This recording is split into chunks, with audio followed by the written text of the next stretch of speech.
I want to give you a little checklist. I want to give you a little way to see some of the shape of this in your own soul.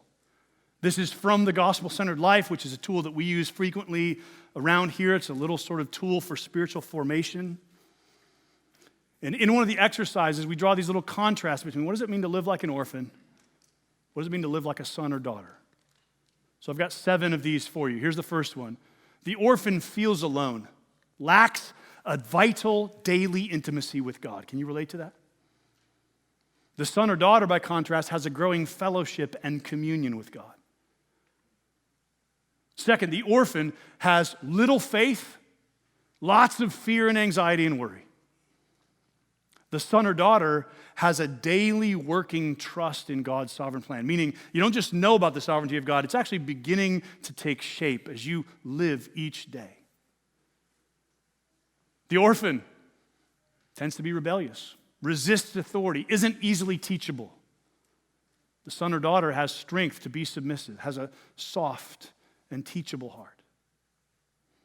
The orphan needs to be right, unable to tolerate criticism. The son or daughter is open to criticism because he or she consciously rests in Christ's perfection. Notice the word consciously there. In other words, it's not just in my doctrinal statement or in my theology. I'm consciously resting in Christ. The orphan tends to point out what's wrong, is often dissatisfied. Sorry that that's true of you guys. That was a joke, by the way. That's true of me, is what I was trying to say. You guys did not laugh. You're like, wow, you're being really harsh right now. Relax, everyone, okay? The son or daughter chooses to focus on what's right, is able to rejoice in imperfection. The orphan confesses other people's sins, right? Really good at seeing what's wrong in other people. The son or daughter is able to freely confess his or her own faults and sins. We see what's wrong with us.